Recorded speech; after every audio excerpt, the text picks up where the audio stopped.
இப்போ நாம குக்கர்ல பாசிப்பருப்பு ஒரு டம்ளர் பாசிப்பருப்பு போட்டிருக்கோம். ஜவ்வரிசியை ஒரு மணி நேரத்துக்கு முன்னாடியே ஒரு 1/4 டம்ளர், அதாவது ஒரு 100 கிராம் அளவுக்கு ஜவ்வரிசியை ஊற வச்சிருக்கோம்.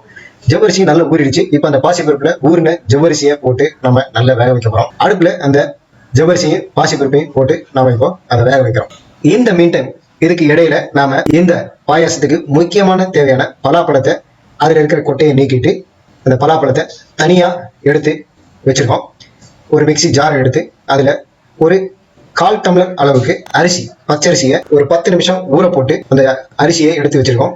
இந்த பாசிப்பருப்பும் ஜவ்வரிசியும் ஓரளவுக்கு வெந்துகிட்டு இருக்கு. இதுக்கு இடையில நாம அந்த வேலையை ரெடி பண்ணுவோம். ஊற போட்டு வச்சிருக்கிற பச்சரிசியை மிக்சி ஜார்ல போடுறோம். ஏற்கனவே நம்ம சொன்ன மாதிரி பலாப்பழத்தை உரிச்சு தனியா எடுத்து வச்சிருக்கோம். அதுல இருந்து கொட்டையை நீக்கிட்டு அந்த பலாப்பழத்தை அவ்வளோத்தையும் இந்த மிக்சி ஜாருக்குள்ள போட்டு நல்ல குழைய அரைக்க போறோம். இதுக்கு ஒரு 10-12 பலாப்பழம் சுளை எடுத்து வச்சுக்காங்க. இந்த பாயசத்துல முக்கியமானது பலாப்பழம். இந்த பலாப்பழ வாசனை, அதனுடைய சுவை தான் இந்த பாயசத்துக்கு ஒரு முக்கியமான டேஸ்ட் கொடுக்கும்.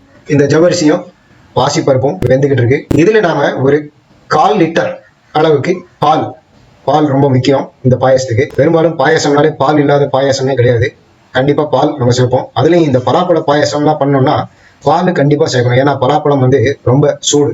இது ஏலக்காய், கிராம்பு, கிஸ்மிஸ் பழம், இது மூணுத்தையும் ஓரளவுக்கு நாம இதுல ஆட் பண்றோம். முந்திரி பருப்பு நம்ம கிட்ட இப்ப ஸ்டாக் இல்ல. முந்திரி பருப்பு இருந்ததுன்னா நீங்க முந்திரி பருப்பு ஆட் பண்ணிக்கலாம். பாதாம் பருப்பு கூட நீங்க போட்டுக்கலாம். இது பச்சை கற்பூரம் சிறிதளவு, ஒரு 1/4 இல்லை கற்பூரம் அளவுக்கு இந்த பச்சை கற்பூரத்தை பொடி பண்ணி அதில் போடணும். இந்த பாயசத்துக்கு ரொம்ப வாசனை கொடுக்கக்கூடியது. இப்போ நம்ம பொடி செய்யப்பட்டிருக்கிற வெள்ளத்தை அதில் ஆட் பண்றோம்.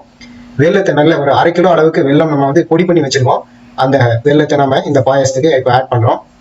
1/2 கிலோ வெள்ளம் போதும். அதுவே நல்ல ஸ்வீட்டா இருக்கும். இந்த வெள்ளம், இந்த பாசிப்பருப்பு, ஜவ்வரிசி, இது மூணும் அடிப்பிடிக்காத அளவுக்கு அப்படியே கிளறி கொடுத்துக்கிட்டே இருக்கணும். விட்டுறக்கூடாது. வெட்டிங்கன்னா அடி பிடிச்சிடும். அடுப்பை கொஞ்சம் மீடியமா வச்சுக்காங்க. மீடியமா வச்சுட்டு நம்ம இதை கிளறி கொடுத்துக்கிட்டே இருக்கணும். ஏற்கனவே நம்ம பலாப்பழத்தை நல்ல மிக்சியில போட்டு அரைச்சி ரெடி பண்ணி வச்சிருக்கோம்.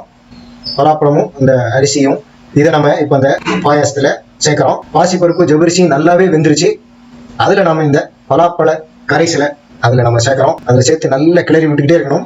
ஒரு 15 நிமிஷம் அளவுக்கு இது இந்த நல்லா கொதிக்கணும். அடுப்பு மீடியமா வச்சுக்காங்க. ரொம்ப பெருசா வைக்காதீங்க. இப்படியே கிளறி விட்டுக்கிட்டே இருக்கணும். இந்த பலாப்பழ கரைசல், இந்த ஜவ்வரிசி, இந்த பாயாசம் அப்படியே நல்லா மிக்ஸ் ஆகணும். பலாப்பழம் சூடு, உடம்புக்கு சூடு. அதனாலதான் இதுல பால் சேர்க்கிறோம். பால் சேர்த்துட்டோம்னா அந்த சூட்டை மட்டுப்படுத்திடும். அதனாலதான் பால் சேர்க்கிறோம். இதை நல்லா கிளறி கொடுத்துக்கிட்டே இருக்கணும். அடுப்பை கொஞ்சம் சிம்ல வச்சுக்காங்க. இந்த பலாப்பழம், இந்த ஜவ்வரிசி இதெல்லாம் ஒன்னா மிக்ஸ் ஆயிடுச்சு. இப்போ நல்லாவே இந்த பாயாசம் ரெடி ஆயிடுச்சு சாப்பிடுறதுக்கு. இதே போல பாயாசம் நீங்களும் உங்க வீட்டுல செய்து பாருங்க.